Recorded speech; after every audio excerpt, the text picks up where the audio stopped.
Welcome back to another Stockport County Live. I'm here and Chris is here. Good evening, Chris. How are you? I'm very well, thank you, Martin. How are you?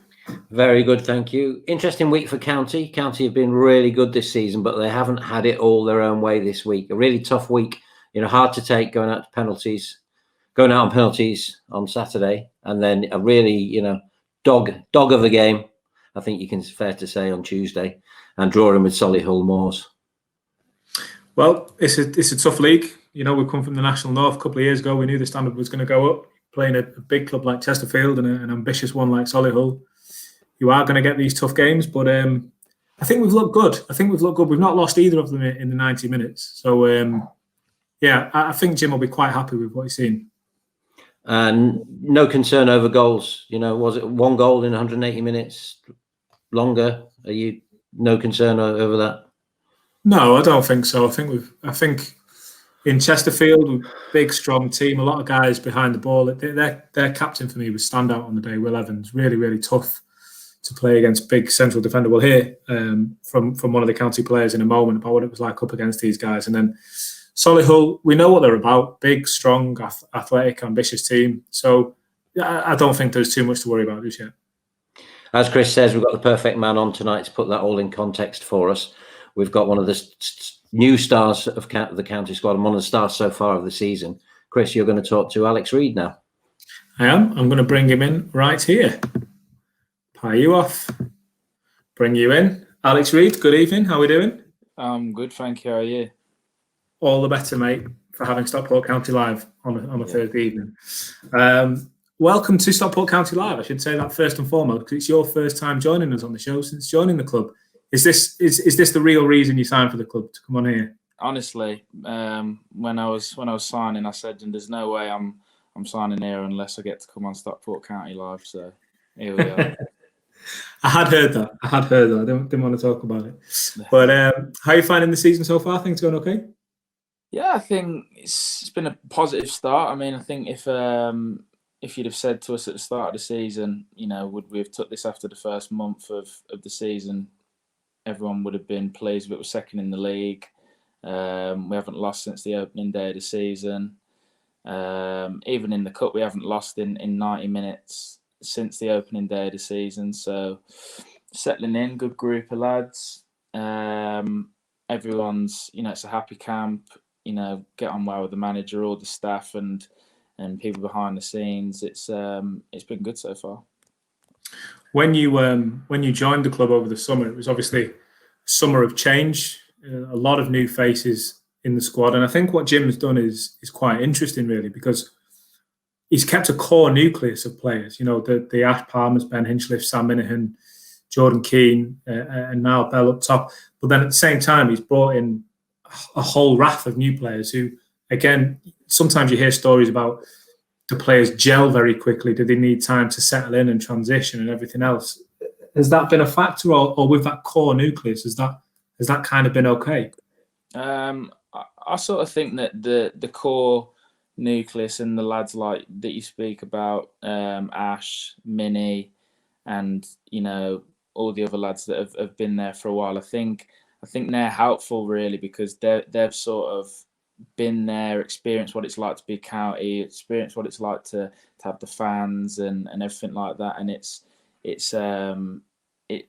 good to have them there, because us new lads that are coming in, we need to know the importance of the club and what's expected at the club. And obviously a lot of the players that are coming in have been at high levels and sort of been there in this league, and they know what's expected as well. But I think it's a good blend, because we're all plugging together as one to reach that one goal. Yeah, just talk to us a little bit about Solihull the other day, Tuesday night. We knew it was going to be a tough team. I spoke to Adam Thomas after the game, and I said, from where I was sitting, Solihull was a different game than the majority this season, because they were the first team that didn't come to Edgeley Park just to sit behind the ball and make things really tough. They were a team that wanted to come out, and they're ambitious. They've got their own goals. Yeah. They thought that they could get something out of the game, and that made it a bit of a different dynamic. Yeah, I think obviously Solihull, on the face of it, are going to be one of the teams that you look at the start of the season and you think, who's going to be contenders, who's going to be a team that is going to be up there and we're going to be competing with, and you'd probably put Solihull in that bracket. And like you said, they didn't come there to sort of sit behind the ball and defend, and we'll be happy to get what we can here. But at the same time, I think by the end of the game, I think they were a lot more pleased with a point than what we were, because we could have easily won that game 2-3-0. That game could have been put to bed in the first half. I've had a chance that's hit the crossbar that I'm disappointed at, that probably should have scored. Benno's had a chance, and I think in the end it was them that were sort of sighing, sort of breath of relief, whereas we were just sort of like, we probably should have won that game. Yeah. So I think that just shows sort of our ambition and how far we've come. Do you know what I mean? That a team like that are going to be title contenders and playoff contenders, we've sort of put our stamp and our mark down on them. Yeah, that's a fair point, and I think it's one that kind of came across from Adam as well. I want to say you're the kind of making an impact. You're making a name for yourself already with the Stockport County faithful. You are a striker very much for the future. I want to take this opportunity to bring in legendary striker of Stockport County. Pop him up there, Liam Dickinson. Welcome back to Stockport County, Liam. Happy Thursday. Happy Thursday. It is good life. That's what we have. Cause light because I'm slimming. I'm watching my figure. Yeah, exactly.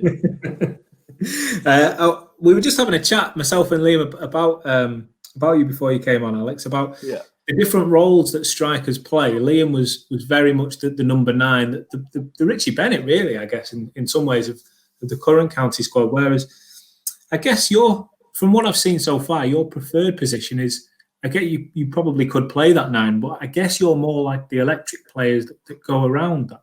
Yeah, I mean, if you was to give me the choice, I always prefer to play in a front 2 off somebody that's more of a 9, and sort of try and get in behind defenders, make runs, make smart sort of moves off a solid 9. That's what I've sort of done since I was in non-league at Russia. Just sort of had a big man up front and then just sort of use my speed to get in behind him. He'd have been perfect with you, Liam. Yeah, you could have done all my running. Yeah, fantastic. Exactly. But I know what you're saying. I feel like it's a bit old school. You don't really see many 2s up top no more, do you? With the rotation of the game, and it's more of a central striker with 2 either side, or one either side, or just a rolling 3. I feel like the game's not that much now. When you see a 4-4-2 lineup, it seems old school. No, it does. I think obviously I think with the 3-5-2, sometimes it's coming back, but majority of teams will play a 3 up front, or a sort of number 10 as such, and then a 1 up front. So it is pretty old school, really, to have a 2. But I'm from non-league Russia Olympic, where it was 4-4-2, and that's what we play. We stick to that. Yeah, I mean, I've been the same. Like yourself, I came up through non-league, Woodley Sports, Trafford FC, Conference North, lower than the Conference North before I was at County, and then it was only the season that we went up. I was playing as a lone striker, and that was different for me as well. But it kind of worked, and I feel like it was that time that the game was kind of developing as well. I think obviously when the older I get as well, I think it's something that I probably will have to get into my game, because obviously as you get older, I'm not going to be as quick as I think I am now, and you sort of got to get that into your game and use your body more with defenders, and I think that's something that I eventually will slot into, trying to be a big number 9 and just sort of a more central striker. Yeah. How have you found the switch from obviously Fylde to Stockport? Because for me, I feel like they're 2 total different clubs, aren't they?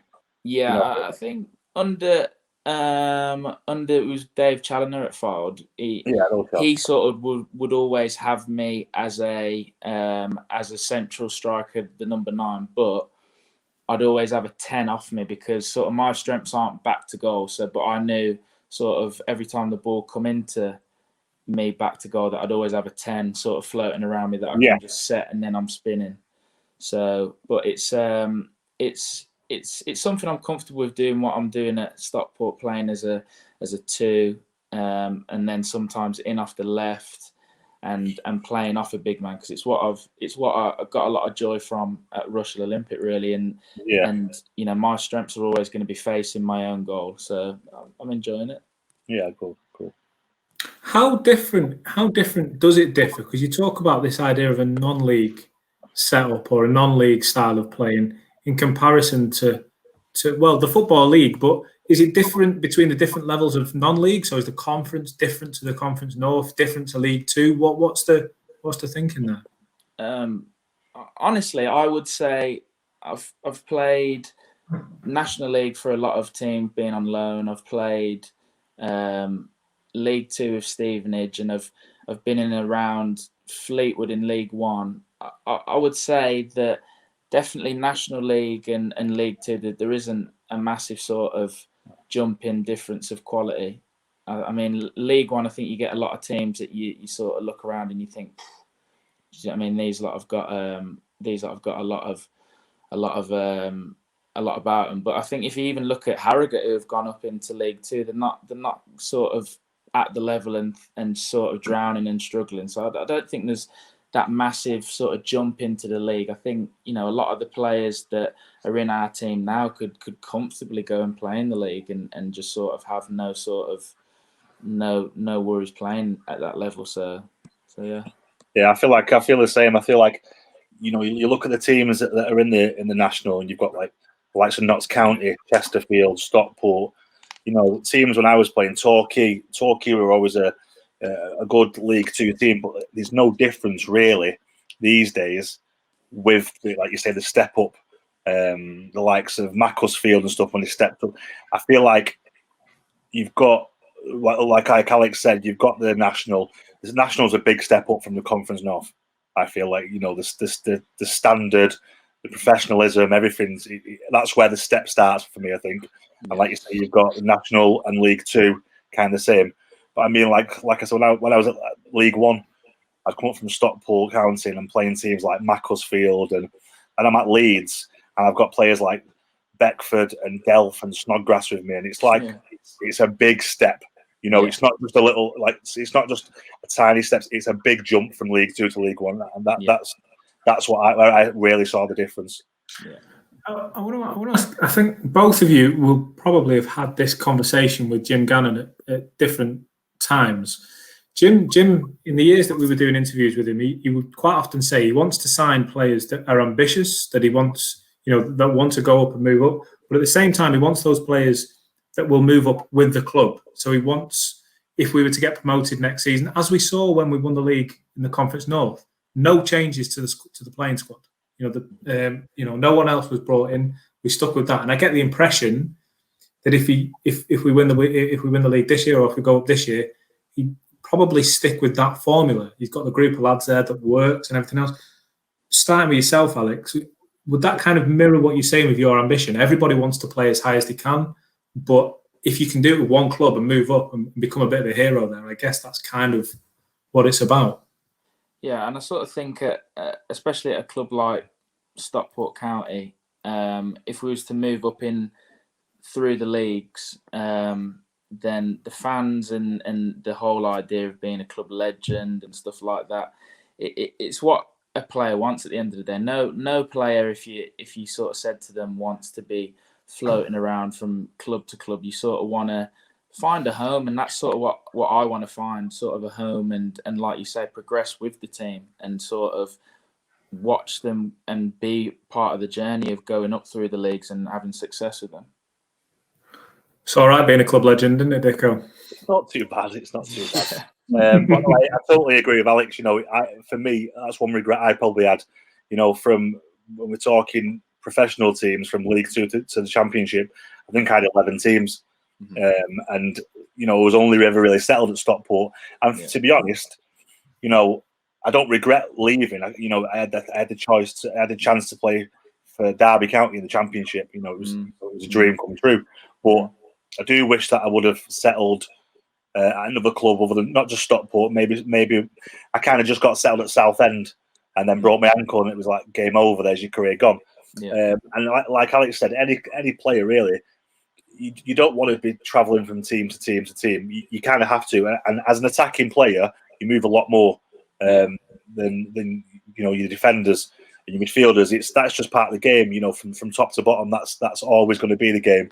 But having that status of a club legend. I was only there for 2.5 years, and I feel like the only reason I've got that status is because of the season we had. It was a good season. We got promoted, and any other time I would have probably stayed at the club and seen how more we could have progressed. As a team. One thing that we struggled with that season when we went up was financially. We had no money, so Jim had to bring a lot of loan players in, which he didn't really like. Yeah. And then again, when we went up, I feel like he would have done what he did last season, kept the core of the team, kept the majority of the players, but financially he wasn't able to, and we lost the likes of Jim McNulty, Tunnicliffe, myself.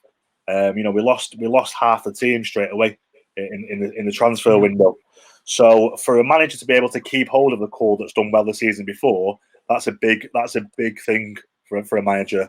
And I feel like you look at Salford City, they did really well. They got promoted, and then he kind of just brought practically a whole new team in. Yeah, it's completely different. It didn't work. Just picking up on something you said a moment ago, Alex, about finding a home. Again, to reference back to Jim interviews when you first signed, he said exactly that. You were a good player, you had the spark around you, you had what he was looking for, but he wanted to give you that home because you had moved around. I actually saw as well you played in Sweden. Just tell us a little bit about that. Yeah, when I was 19, sort of just sort of come out of like the youth ranks. There was an opportunity for a few lads to go to Sweden, a part of the league football education, and it was something I was a bit, sort of skeptical about at the start, and I just thought, Sweden, it's a long way away. Don't know nothing about it, but it sort of come down to the fact that at that point I sort of wasn't ready, wasn't interested in going into non-league, didn't really know anything about non-league, and I just sort of thought, well, I've got nothing on the table at the moment. I might as well try my hand at going abroad, playing abroad, seeing what that's about. Go to Sweden, went there. It's a little bit different there set up to England, so their season, because of how extreme the weather is, I mean, it's snowing in September, so you go out there in the summer, and then you play, it's 3 or 4 months, and then once you've played the 3 or 4 months, you come back, you don't play all through the winter, and then once the winter's over, you start again. But it was a great experience, really. It was it's crazy because it's a lot different to England. Everything's, there won't be a crisp packet on the floor. Everyone keeps themselves fit, and it's a complete. The village I was in was probably about as big as Edgeley Park. Like, it was absolutely tiny from top to bottom, but it was a nice little community, and it was a good sort of growing up period. Sort of living away from home. I was sort of FaceTiming and Skyping my mum every night, and there was some nights where, because I'm only a young lad at 19, I was sort of blarting and saying I'm missing home and this and that when you have your bad days. But looking back on it now, it was a good experience, and you're out there playing football full time. You learn a little bit of a new language, pick up things here and there, and you just sort of get to see a different side of football, different culture, different way it's played, and it's something that I always sort of bring with me, and always sort of look back and think, what, I'm glad I did it at the end of the day. Yeah. Could you teach us any Swedish? My only Swedish that I can probably pick up and remember now is how to say in Swedish, I don't speak good Swedish. So that's jag talar inte bra svenska, which is I don't speak good Swedish. So that's all. I was about to write that down. I got to yog. And that's literally, I couldn't spell it myself.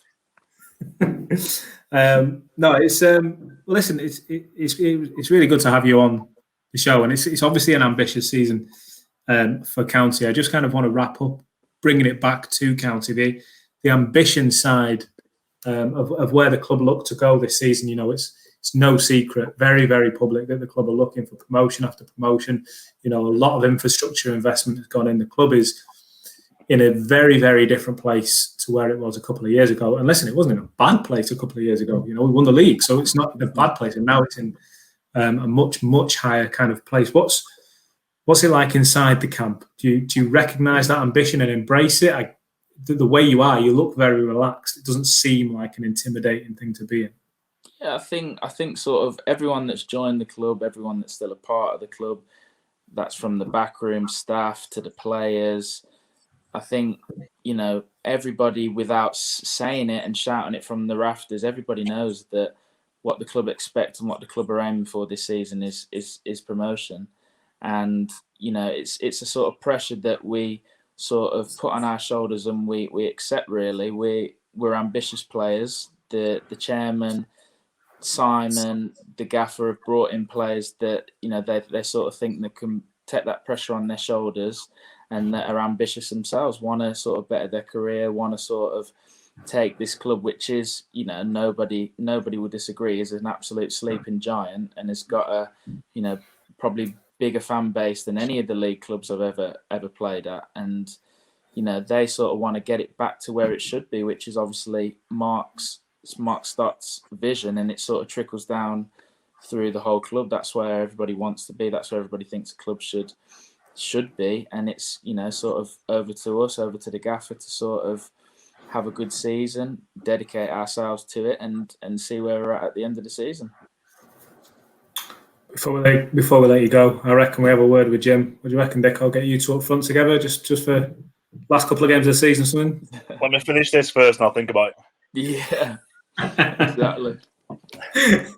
Listen, Alex, it's been a treat tonight. We'll let you crack on, but thanks very much for joining us. Nice to meet you, Alex, mate. Enjoy the rest of the season, pal. Good luck. Thanks, guys. Nice speaking to you. Take it easy. Thank you. And with that, we can bring Martin back in. Dicko, I thought he was a great guy to speak to. I thought he was really interesting. He knows exactly what he wants. It seems like he's got his head screwed on, and he's comes across as a well-spoken lad, and I feel like he's a big asset for Stockport, and definitely going forward. You were telling us just before we came on about a little story of your own about going playing abroad. Alex went and played in Sweden. Very interesting to hear that. You know, and again, like after the podcast we did with you over the summer, I think it's always appreciated when people open up about how they honestly feel about it.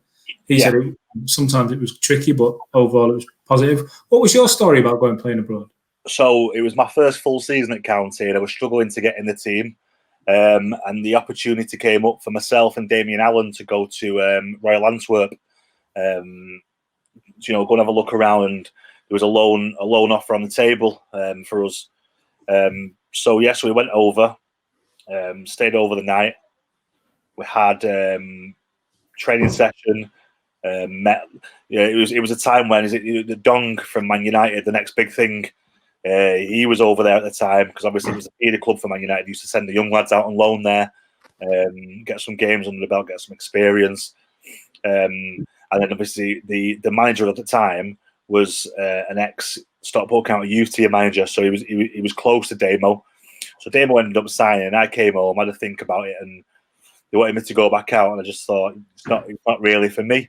I want to stay and fight for my place. But you know, I take my hat off to Alex. It's a big risk. I'd say sometimes it can be a big risk going abroad because you're kind of off the radar. I also had opportunities to go and play in the likes of Spain and India and China at one point, but I had a daughter, and it was hard enough being away from her when I lived in Brighton. So you know, it's hard being on your own, isolated. And like you said, it's a different culture.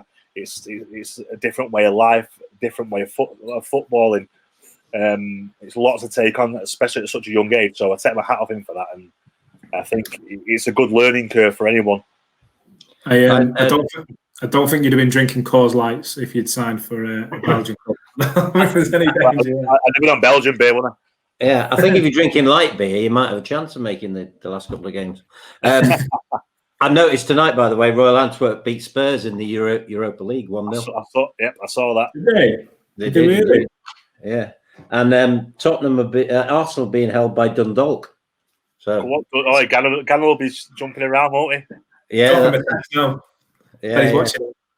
Yeah, they've got an interesting story because they've got they hired an Italian manager who's like one of these crazy, give me everything I want and I'll give you the results. Yeah. And they said to him, look, we just want you to get us through the qualifying stages of Europa League, and we've never done it. And he's done it for them, and they're playing Arsenal tonight. Fair play. Fair play to him. Fair play. What about RP Leipzig's gaffer's outfit last night? Did you see that? I didn't see that, no. He was having a right go. I think he was going straight out after the game. Fair play. Before we get on to more general football, just have a word about County on Saturday. So it's Weymouth, Chris. Weymouth have lost 5 of their first 6 games. So, that's the kind of game County should be winning. It's a perfect chance to, let's use that cliche, bounce back. But, another cliche, you got to be wary of games like that. It's a tricky one, isn't it? Because, like you say, bounce back feels like the wrong terminology almost, because we've not lost in the 90 minutes. Dick, I want to speak to you in a moment about penalty shootouts. I mean, they were horrible to watch. But for this Saturday, I don't know. I mean, are we in the season now, Dicko, where we should every game should be winnable, really? Like, without wanting to put too much pressure on it. I feel like every game, it's one of those ones. It's every game is winnable, but there's no easy games. I feel like. Oh, that's cliche soup, that, Dicko. You can't have that. There's no easy games because anyone can beat anyone in the league. You've got the runaway teams. You always have a couple of runaway teams from the middle onwards, middle of the season onwards. But look at the start the lads have had. Like you said, not lost in 90 minutes. They've beat teams. They've beat Chesterfield. Who else? Halifax aren't a bad team. Performances. They've scored 5 goals in games. They're doing everything right, and I feel like all they can do is continue to do that. Work hard. Sorry, that's my fault. That's a fine. Just stick a tenner in the pot. But you got it. Like you say, there's no better game to go into. They've lost, you say, 5 out of the last 6 games. They'll have nothing to lose though, so there won't be any mugs. But Stockport, I've got to take the positives out of that. I think this is our time to get the goals back flowing again, and everyone will want to be getting the goal on the score sheet. I think I'm right in saying I heard a couple of quotes from Weymouth at the start of the season where they were saying they were just looking forward to playing a big club in a big ground. And I think, all right, we're in the National now, so you get less of those super tiny minnows. But if there are any, with all due respect to them, Weymouth are probably it. Yeah, I mean, like you say, you get the clubs who come up who are the small clubs. It's like a miracle. It's a miracle promotion for them, and they're probably going to go straight back down. And they will be taking every minute in the stride and enjoying every minute of the season, knowing that they're probably going to go down. But it's an experience that a lot of the players have never had and possibly might never have again. So from that aspect, that's probably an enjoyment and something you can tell the grandkids. I played at this level and I played in front of 3,000, 4,000, 5,000, 6,000 if we're allowed back in the ground. But the majority of the teams in that league are good teams, so there's no easy game. But County are more than capable of beating any single team in that league and the league above. Yeah, I think so. So we've got to be confident. I think this season. I think every game, especially like you say for this one, but just there's always going to be, like you say, that bit of doubt in the back of the mind. Yeah. Just. Before we finish on playing abroad, I know we've jumped around topics, but it just came to me. Have you seen the documentary about Real Kashmir? So there's a guy called Davy Robertson who played for Rangers, and he signed up as the manager of this team called Real Kashmir in the Indian Premier League. And right. Kashmir is like 500 miles from anywhere else and it's a disputed region. So like they've got soldiers around the ground all the time. And it's like he's always saying to himself, "Why did I take this bloody job?" And then he did it for a second season. But it's a really well. There's not that much money. But it's really interesting to see it if you've not seen it. I've not, but I've heard very good things about it. Sorry, go on. Yeah, I've not seen it. That's the scoop. So we were going to talk tonight about the old. Did you have something you wanted to ask Dicko, actually, Chris? Before we finished it up, I was just going to talk about penalty shootouts. It was a bit of a kick in the old proverbials at the weekend when you go out on penalties. Dicko, penalty shootouts, you ever been involved? Yeah, I missed as well. I think it's the only penalty I've ever missed in my career. It was my debut as well for Southend. We played Leighton Orient in the Carling Cup at the time. We used it the second game of the season. Played really well. So they were a league above us. Drew extra time. Drew penalty shootout. Keeper saved it. It was like, what can you do? You know, it's anyone could, like you say. I always say another one, but it's anyone could win a penalty shootout. There's no skill in penalty shootout. You should be hitting the target. That's it. You should be making the keeper work. If he's going to save it, he's got to work to save it. Next game, we played Accrington Stanley away. Got a penalty. Bang! That's my ball. I'm taking it straight away, and put it in the back of the net. And you got to be confident. You got to be confident to take a penalty. I think.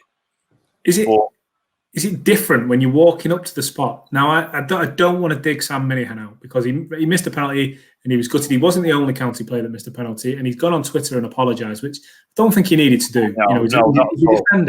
He's a defender for a start. It doesn't matter what position you are. You've stepped up. You've had the minerals to step up and take a penalty, and you've done nothing wrong. You've missed a penalty. You've not tried to miss it. You've tried to score. You've just been unfortunate enough not to. So there's never any, unless you do something stupid like try and chip it. Then all your hands up. A ball's up. But if you make a real effort to try and score and you don't score, you've done nothing wrong in my book. And sometimes it's not even that you don't score; it's that the keeper saves it. Yeah, I used to love it, mate. I used to love taking. I love taking everywhere I've been. I've took penalties. I love taking penalties for some reason. County, I was a penalty taker at County, and it was like I remember the only one time I've had a penalty taken off me, Dave Unsworth, when I was at Huddersfield. I'm not arguing with Unsworth, not a chance. Yeah. He scored. He's a big boy. No, he scored. He's put keepers through the back of the net with penalties, in his Everton days. And this one penalty, remember, we played Millwall away, and I just scored, and we got a penalty like the last couple of minutes of the game. Right, I'm taking this. He just come up to me, just went like that with the ball. I just went, there you go, no problem. Stepped up, he pulled his short up, thinking he's going to put the keeper through the back of the net here, and side-footed it. Rolled it to the keeper, saved it. Missed it. No. But again, I didn't say anything to him. Hard luck, David. I want to say it now. Get it off your chest now. Yeah. I just said some great save. It was a great save. Don't worry.